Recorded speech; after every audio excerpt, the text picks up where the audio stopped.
doing this. If you don't mind just telling us your first name, Yesenia. could you start by telling us a little bit about your childhood? Yeah, I think for me, my childhood was great. I had a lot of moments where I really didn't understand that we were actually struggling. Um, and my parents had such a way of making things just so much fun. And my uncles, um, there's one particular moment when we were young and our parents wanted to take us all shopping, so they made a game out of collecting cans and bottles, and we just thought it was the coolest thing in the world to just go ahead and do that. And we thought it was a great time, it was a great moment. And now looking at things in retrospect, it was because we were broke. you know. But besides that, like I don't know. I'd say that I really had a really great childhood for the most part. As a child, what were your dreams growing up? I had so many dreams. I think the biggest dream for me was to be a professional dancer. Um, I think I pretty much accomplished most of my dreams. I don't know. Yeah, I would say that that's pretty much it. I mean, looking at things now, I definitely was a backup dancer. I traveled as a backup dancer. I opened up my own dance studio with my sister. So I would say in that aspect, I definitely lived out my dreams. I don't feel like it was very successful. I mean, maybe for 3 years it was really successful for, like looking at things. But I mean, it definitely fell with COVID. I ended up going into this like little turmoil after that. But I would say, yeah, as far as my childhood dreams go, like I feel like I fulfill them for the most part. Do you mind telling us a little bit about your relationship with your dad and how that relationship felt? Okay, so my biological father's not in my life. So I don't know him. I don't know that it's affected my life at all because I don't know. But my dad, the man that I call my father, which is my stepdad, has been in my life since I was two. I would say for the most part, we had a great life growing up, and he's been such a great motivator to me in ways where I didn't really understand him until later on in life. I felt like we never really had a great relationship, and that came to be because my mom was very like, "Oh no, I don't want anybody to know that we're broke and stuff." So like, I kind of felt like she hit a lot of financial issues with my dad, and then like when I started working at 15, I kind of wish that my dad did a little bit more, and I didn't realize that he was actually doing so much more in our lives. Wow, I'm getting so sensitive. Yeah, but like I had a conversation with my sister about it later down in life, and I was living with her, and I told her, man, I just wish he would see things from my perspective. And she said, no, you're not looking at things from his perspective. I'm like, what do you mean? And she said, he doesn't necessarily like give you praise, but he'll go out of his way to make sure that you have everything that you need. So for example, like he didn't come to my grand opening for the dance studio, and that hurt my feelings so much. Cause to me that was like graduating from college. So that's how I saw it, but that he didn't see it that way, and he was just like, okay, let me make sure that your mom goes and she's able to go, and she's. So when my sister kind of opened my eyes to that, I think I just grew so much respect for him after that because I saw things from a different lens after that. Yeah. So that's my relationship with my dad. I kind of feel like we understand each other a little bit more now. Um, I see now that he is proud of me, and that used to bother me, feeling like he wasn't proud of me for the longest time. Yeah. How does that feel? Oh, it feels good to know that he's proud of me. I think he brags about me to my grandmother, and I don't really get to hear that often until she mentions that. Well, this is how Bill feels about you, right? And I'm like, yeah, I know that, but sometimes you have to sit back a little bit and actually realize that and hear that from other people, because he's not so vocal, but he shows it. And I think that I kind of expect that from men in my relationships too, is just to be vocal. And I realized that y'all aren't like that. It's mostly you guys show more than you actually tell, for the most part. So, What about your relationship with your mom and how that felt? I've always had a really close relationship with my mom. Like, I'm definitely like, I'm attached to her hip. Um, so she's really been super supportive in everything that I do. And she's made me believe that I can do things that I doubt myself in being able to do. Um, she's my best friend. I tell her everything. Mostly. Mostly everything. But yeah, like if I have some new idea or some new venture, maybe like a new dreams. I'm always dreaming. I'm such a dreamer. I tell my mom what I want first, and then she's like, okay, and she just lets me talk and ramble and lets me execute while I'm in her presence. And she doesn't really judge. She doesn't really put her 2 cents in it. She just lets me be, and I think that that's probably like the bulk of our relationship. What's the biggest thing you learned from your parents? Could be from your absent father as well, just a lesson you could have learned abstractly from him not being there.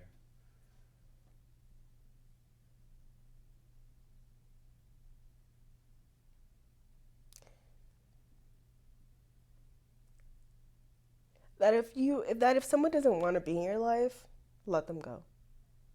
Let them go. I think maybe I held on to relationships that should have been let go a long time ago, and I didn't. And sometimes they walk out of my life, and I think that that maybe now it hindered me. But as far as my parents who brought me up, I would say that their love story and their patience for each other is unmatched. I don't see anybody else's relationship like my parents. Like, they're so beautiful the way that they look at each other. There's a song called Brown Eyed Girl, and my dad has blue eyes. So when he sings it to my mom, it's the cutest thing. Like, it's corny as shit, but like, it's cute. And I think that that's kind of like the type of relationship that I want for myself, and that I would feel like I would. You just that. Could you tell us about your first love? It's whatever you associate as your first love. It could be a person, a sport, a hobby, whatever, and how that first love felt. I think my first love is the ocean. It's definitely the ocean. I don't know, like, it's just one of those places where it can be calm and gentle or super loud at the same time, with the waves. And I feel like that explains a lot of how my personality is. At times I can be super calm, super chill, and at other times I'm like so loud and so all over the place. You just don't understand. And I feel like me and the ocean kind of have that thing where we just connect. I understand the ocean in a way.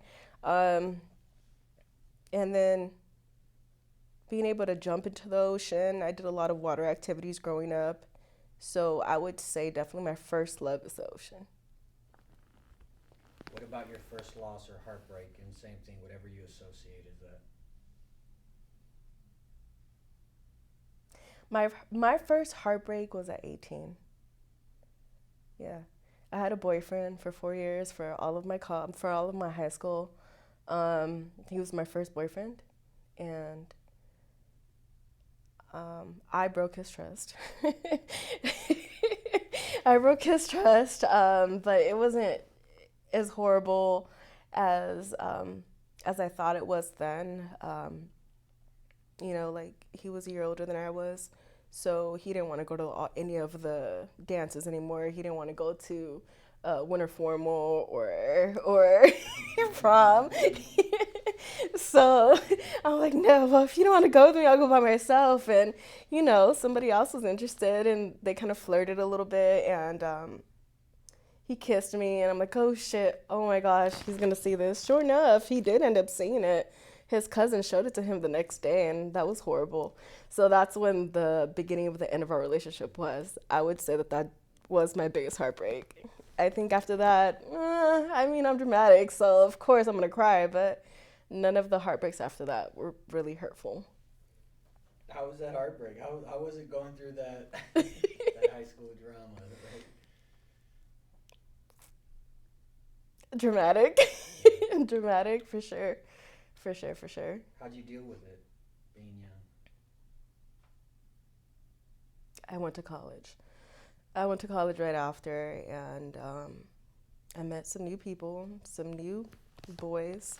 I was a cheerleader when I was in high school. I mean, in college, Jesus.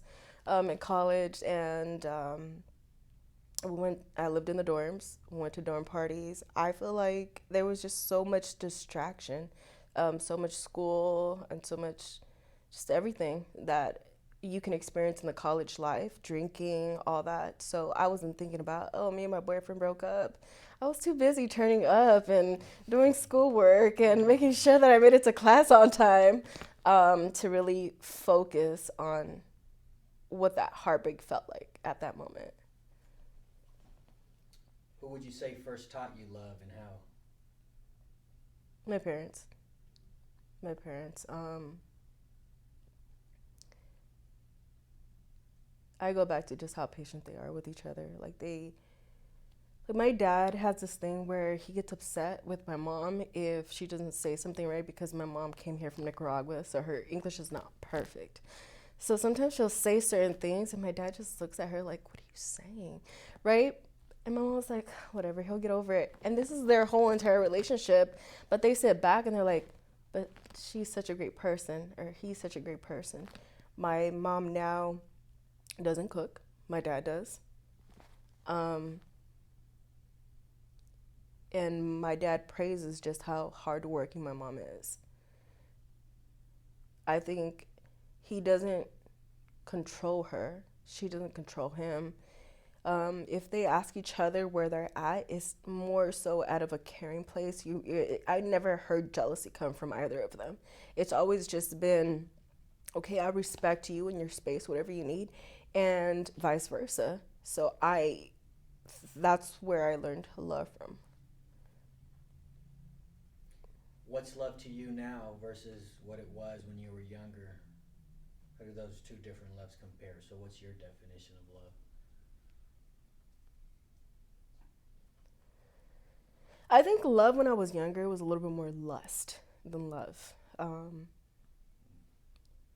I would say that just childhood experiences too. Like, I mean, I won't say who or what, but I was molested when I was a little girl, and I think that kind of has some play into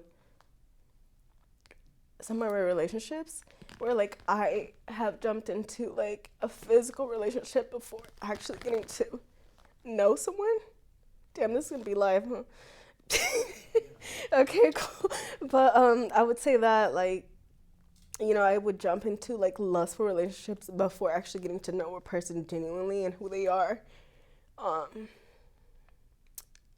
Love now to me is having that patience to really get to know someone, to see how they can affect my life, to see if we can actually make a life together. I would say that that's what love is to me now. I have a hard time with love. Yeah, I think like I'm such a I'm a Pisces to heart, 100%. Like, we're the most emotional sign, they say, right? And I didn't want to believe it. And I'm like, no, actually, I'm pretty fucking emotional. Like, I'm super sensitive. But I think, yeah, I would love to be in love and be in a great relationship. I would love that. How does it feel, those two different contrasting loves of like, when you think about it, what it was when you were younger, like when you reflect on it, what are the key emotional differences? Patience. Patience. Like, I think it's one thing to find someone attractive, like just like, damn, they're fine. I'm sure you've walked around and said, dang, like, okay. But actually just getting into their mind first and getting really to know them. I would say that that's the biggest difference. It's just really getting to know someone. What's a good day look like for you?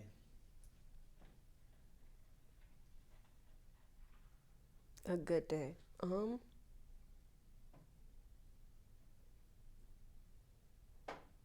Smiling, laughing, um, in the car on a road trip. Yeah, that's my happiest place actually. It's on the road. So I drive back and forth to California a lot and in Arizona a lot. And when I have my music turned up to the highest max, just singing my little life away, that's probably when I'm the happiest. What's a bad day look like for you? How do you get through that bad day? As of lately, my worst days are when I can't get a deal in. That's my worst day. Or like when a deal falls through. That's what my worst days look like. And I'm just bitching and complaining about, like, this person didn't do this and they didn't do what they were supposed to do. And the truth of the matter is that sometimes deals that's just the nature of what I do. Sometimes deals go through and sometimes they don't. And I feel like how I cope with those days where I feel like I'm losing, I meditate. I meditate at night and in the morning. I go running. I feel like if I'm not physical, if I'm not working out consistently, I have more bad days. When I'm actually doing all those things, eating right, keeping my mind healthy, reading, then I'm able to close a lot more deals and strive for better things in my life. So I would say, yeah. What's a person or an event that's shaped you, good or bad?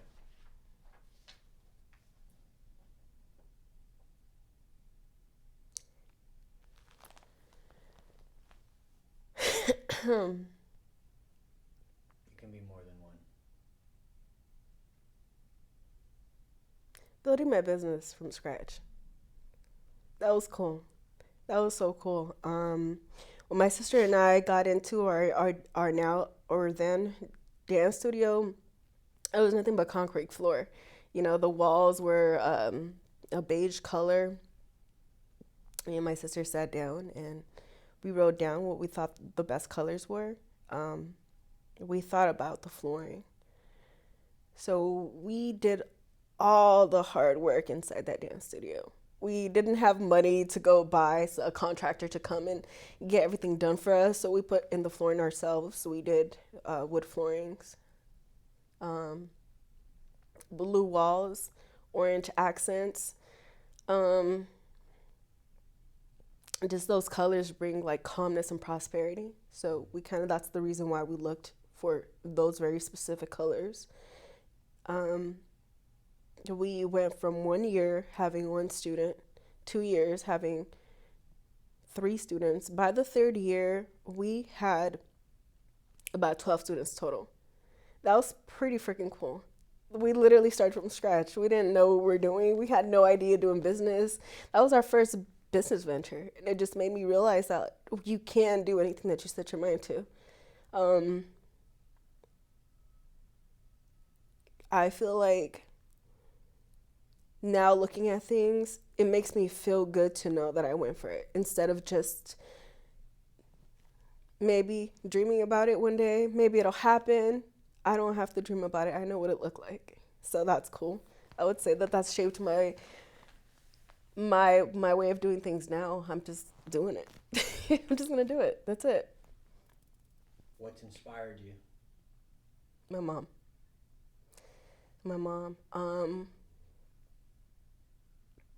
See, my mom's a really amazing person. I get so sensitive, but like, she's just so amazing.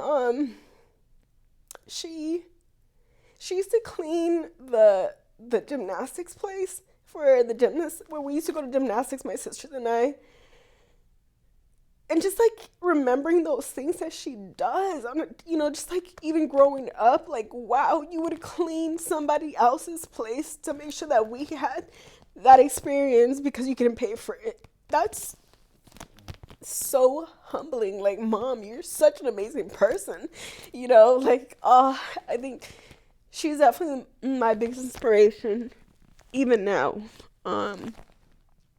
She's the reason why I go so hard. I do get up in the morning at 5 o'clock in the morning. I don't go to sleep till 10. but it's to make sure that I can see my mom retire. You know, she came from Nicaragua. She had this whole experience where she ended up going to jail. Um, she didn't have her citizenship. She didn't have a 401k. So just seeing the woman that she's become throughout this entire time is the reason why I do everything that I do now. Why I continue to strive for better is to see my mom be able to retire and just be able to live peacefully. I just want to see this woman stop working for once. She works from 3 o'clock in the morning till 6. Like, how, mom? Like, she's getting up there in age. So just that would be my biggest inspiration. Just if I can see her retire and see her do the things that she would want to do versus the things that she feels like she has to do, I'd be happy. I'd be so happy just to see that happen. What's been a humbling experience for you? How did that experience Humbling. Shit, my whole life. Honestly, my whole life. But I would say not being number one. Not being number one in my current career. Yeah. Cause I don't know, like I'm just like, no, I'm great. I'm great. I'm amazing at everything I do. But you're not always great. You don't always start at the top. I think being at the bottom makes you work to be the best. So I would say just I hate being at the bottom. Nobody likes to fail, but I definitely don't like to fail. Um Losing the dance studio is another humbling experience. Um Moving back to my mom's house, yeah, that's probably the most humbling experience there. After not having anything, you move back to your parents' house and it's like, oh shit, damn, I gotta start all over. This sucks. This really sucks. Just like people see social media and they just have this perception of you that you're just so perfect or that your life is just amazing because of what they see online. But like realistically, like I've tumbled and fallen so hard in the last 2 years. I think the best year I've had so far in the last 3 years is this year. Um, so yeah, that would be my most humbling experience. I think losing friends that I thought were really close friends too. That's another humbling experience. And I think that just happened within 2 years. Do you want to talk more about losing those friends or just the general gist of that and how that actually humbled you?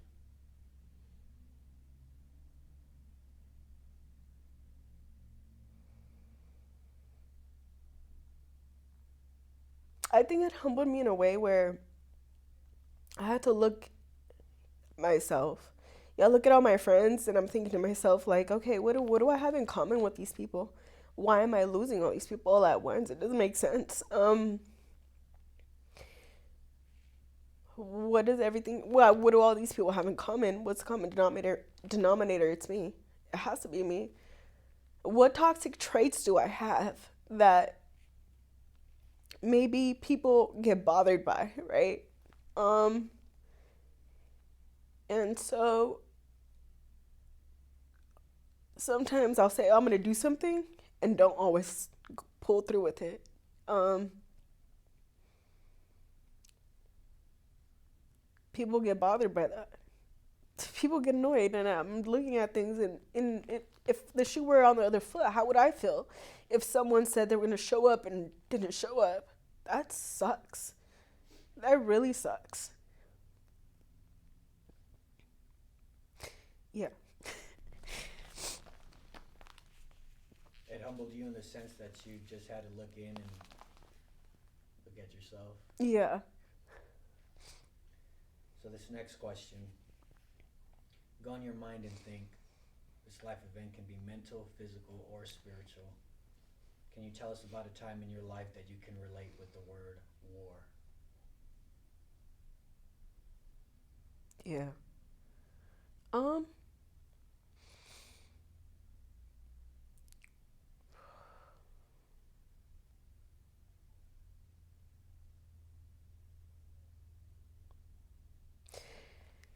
Mostly being at war with myself. I go back to business, my dance studio a lot, but because there's just so much to learn from, you dig deep. How do I become successful? The first thing is you don't really get to learn that if you weren't raised around it. Um, Remind me the question again. Go in your mind and think. This life event can be mental, physical, or spiritual. Can you tell us about a time in your life that you can relate with the word war? So, um, there was one time I went hiking with a group of friends, right? And I wanted to be adventurous, so I climbed a little bit higher. And I'm looking down, and I'm like, damn, that would fucking suck if I fell.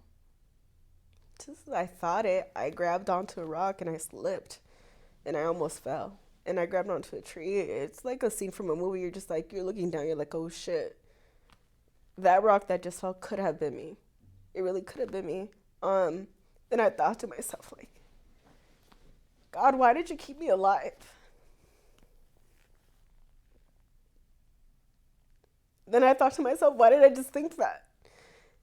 You always want to be able to think like, oh, I serve a purpose here, but why did I have that thought to myself? Did I not want to be here? Did I not want to just like enjoy my family, my friends? Why do I suck at relationships?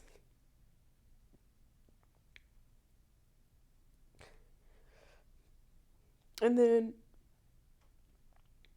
I took therapy.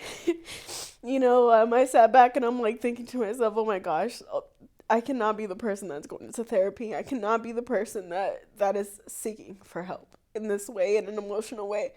I've always taught myself to have my shit together, and to realize I don't have my shit together kind of sucked.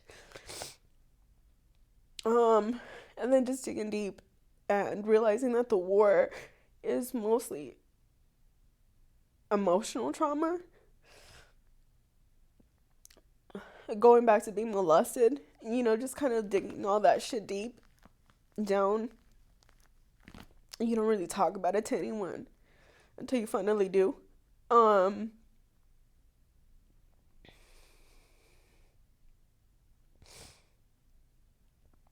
Fighting to just be happy. I think that that was literally in right in the heart of building my business, right in the heart of becoming successful. I was fighting myself inside. Your outside is a reflection of your inside sometimes. And I felt like until I did that inside work first, I wasn't able to continue to move forward. So, actually seeking help was the biggest blessing. The biggest blessing in my life. How did that first step of seeking help look like? Talking to my sister and crying. My older sister driving her insane and telling her like, damn, this is crazy. I fucking hate my life. I hate this. This is crazy. This is stupid. She's like, okay, like, do you want to see a therapist? I don't have the money for it right now. She said, okay, I can pay for it if you want to do it online. I said, okay. All right, cool. Yeah, let's do it. Yeah, I would say it's humbling. It's humbling, just being able to just realize that you're not perfect. And it's okay not to be perfect. How did you feel after those first therapy sessions? Great. great. A lot of homework, sitting down, writing down certain things. The therapists don't tell you exactly like, oh, you should do this, fix that. No, they ask questions. They ask questions to make you think. So a lot of times I found myself thinking. Um, I'm like, okay, I can get through this. It's not horrible. It's really not that bad. Okay, I got this. So I would say probably at first I felt weird talking to someone about my personal issues. And I think most people probably feel that way. Probably most people feel like it's crazy to go talk to a therapist. I think especially like in the Latin community, we have this stigma of no, only crazy people go talk to therapists, but that's not the case. I find myself being in a better place after therapy. So same type of question. You go in your mind and think. This type of it can be mental, physical, or spiritual. Tell me about a time in your life that you can relate to the word peace. My life now. Mm. My life now. That's not to say that there's no turmoil in my life ever now, but I'm at a place where I see the light at the end of the tunnel. I see the light at the end of the tunnel. I feel good with the decisions that I make now that I didn't used to make before. I think a little bit more thoroughly before I decide to just go and do stupid shit.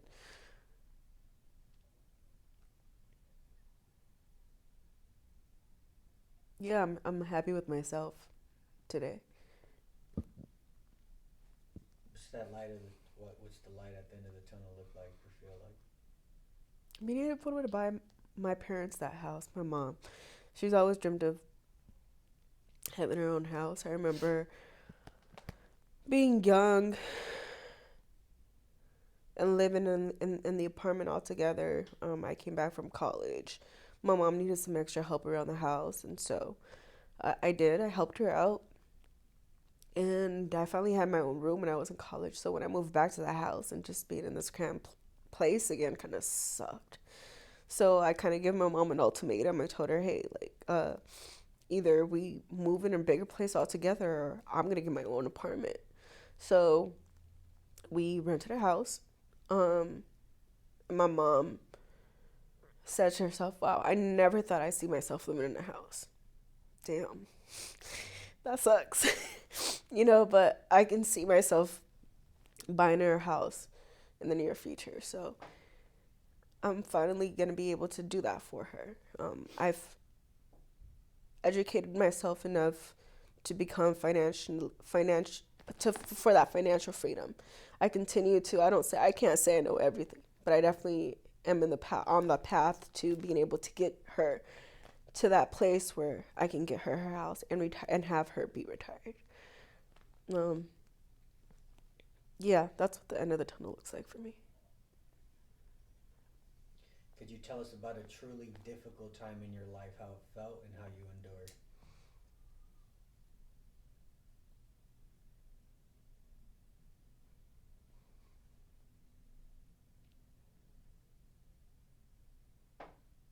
Probably right at the end of this pandemic, or I guess the beginning of the pandemic, somewhere right in December. So I was doing after the dance. After I decided to close the dance studio, I didn't know when we were gonna be able to open it back up with everything shutting back down. Um, I decided to start applying for jobs. Before that, I told myself I wouldn't be working a 9 to 5 ever again. So that kind of sucked. It wasn't the end of the world, but it did suck. Um, I was driving Lyft for a little bit, trying to get myself out of a financial hole. I ended up owing so much. Took out personal loans, trying to keep a business alive. Um, my car broke down. I think that's probably when I had the end of it. I was driving a Dodge Charger, which I still have. It's a very heavy, just paper weight, just sitting there. But I was like, okay, I'm gonna just turn my life around. I'm just gonna start working, start paying all this debt off that I got. Then my car dies. My car dies. I'm like, oh shit. Damn, this sucks. So I'm like, it's not gonna be that big of a deal. Couple $1,000, I'll be fine. Not a big deal. I go to a car shop and they're like, yeah, you just need to go buy a new car now. That's the last thing I wanted to hear. I felt like everything was just falling apart at that moment. Everything was just falling apart. And I asked the guy, like, okay, I'm not asking what your opinion is as far as, like, whether you think I should go buy a car or not. How can I get it fixed and how much is it going to be? $10,000. Oh, shit. Damn, that sucked. Hearing the $10,000, that sucked. So I knew my car was going to die. I had two options. Stay where I was at. I knew I wasn't happy in Arizona anymore. My dream died. Along with the beginning of this pandemic or what have you. So I grabbed what I can get, what I can fit in my car, and I just drove back to California to my mom's house.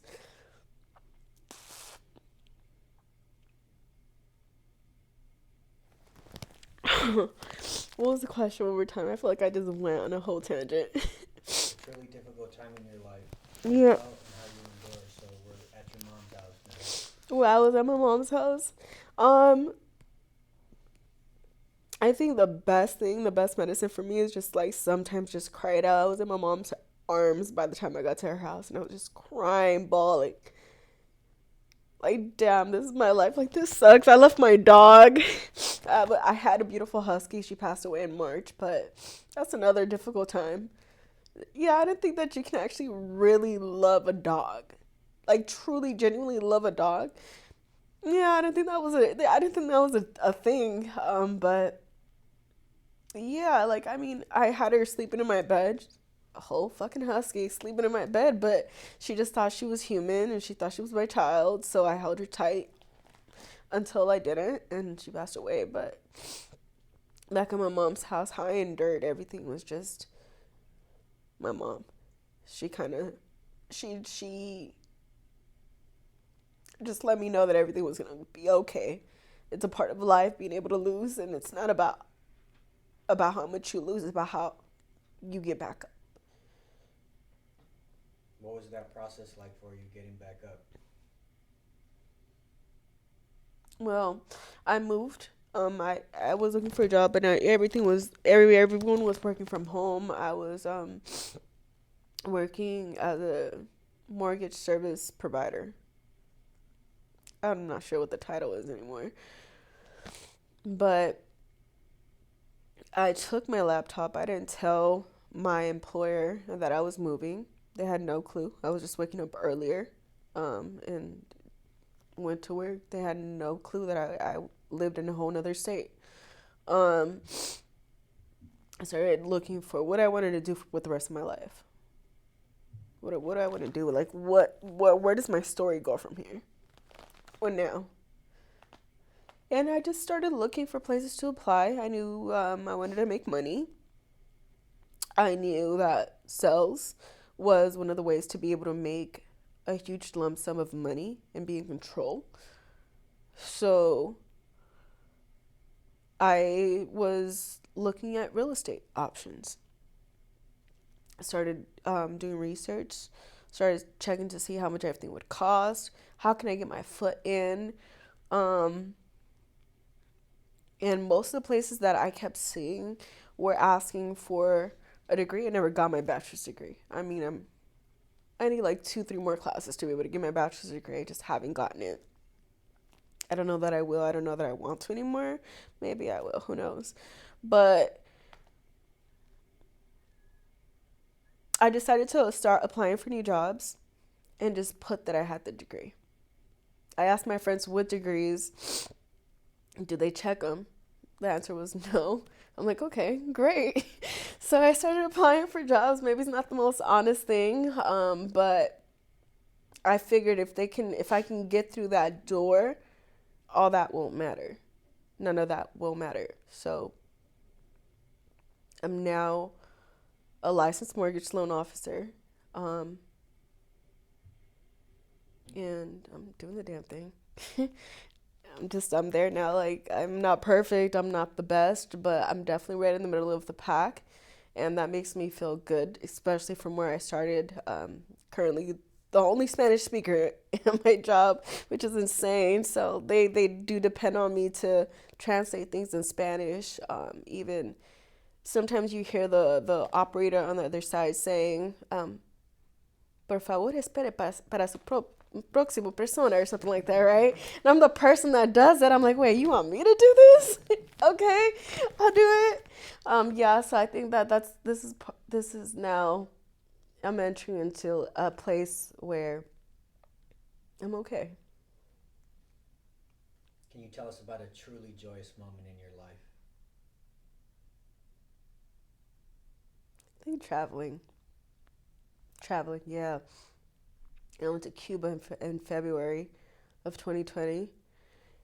That was dope. That was so cool.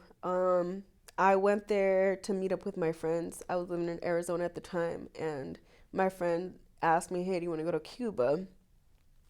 So I said, "Yeah, I'll go." And because I left from Phoenix, I left the night before, and I was there a day before my friends were there. I was scared to be traveling in a country by myself. Yeah, it was just for one day, but that one day made a difference in my life. Um, I went to go ask the bellboy, like, "Hey, where's not safe to go?" He said, "No, you're safe to go anywhere, because people here will end up going to jail if something goes wrong."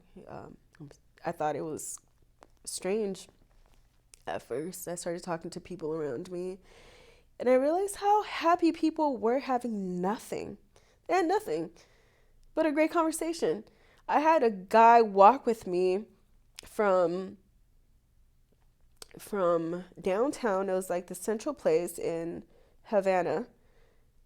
He walked with me all the way down to the beach and was telling me all about Cuba.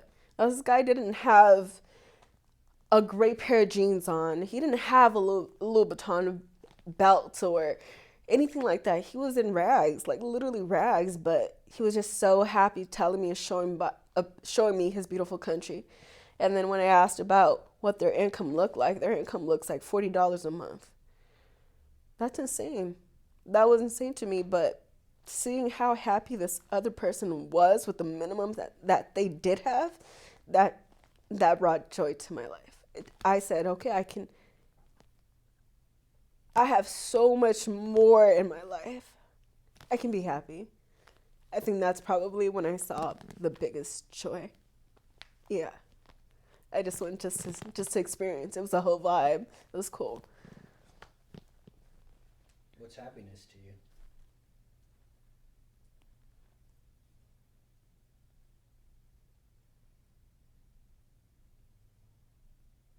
Spending time with my sisters. Yeah. Spending time with my sisters.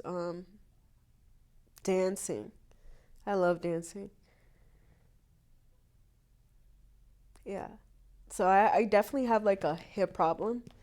You know, you usually talk about it when we were older and stuff, but like I was born with a higher. I'm not sure what that area right there, your pelvis is, but you have a high. One of my bones is a little bit higher, and my mom was told that I wouldn't be able to walk, and I didn't think that it would be ever a problem because I never really experienced it until now that I'm older. Now that I'm older, I went 3 months without being able to walk. That was hard. So now when I see myself running, I'm happy as heck. I think that that's probably like one of the things where I don't take for granted anymore, being able to walk or being able to just dance, or yeah, like I love dancing, man. What keeps you up at night?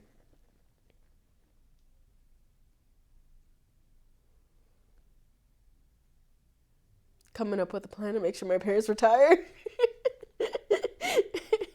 What keeps you going every day? Seeing my parents retire. Imagine you're in the hospital today with only hours to live. What would be your regrets, if any? I live big, man. That's one thing. Like, yeah, like I've done some crazy shit, but I definitely live big, and I don't regret anything because a lot of those things were what made me who I am today. It was a question one more time. You answered it. I answered it perfect. You told me what your dreams were as a kid. What are your dreams now? Travel somewhere. I feel like I still have a lot to see, a lot to learn.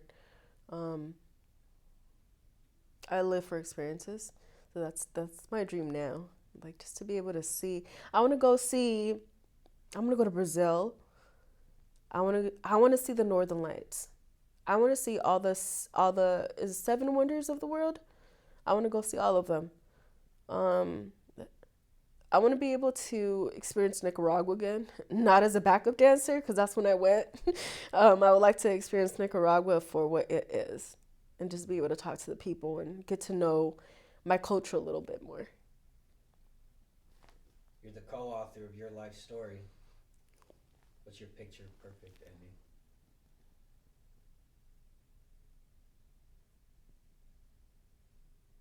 You know The Notebook? Well, we all know the movie. I would say that's my picture perfect. That would be my picture perfect. Is I don't know if in an old home not remembering anything, but definitely something like that would be really cool. With just love. Yeah.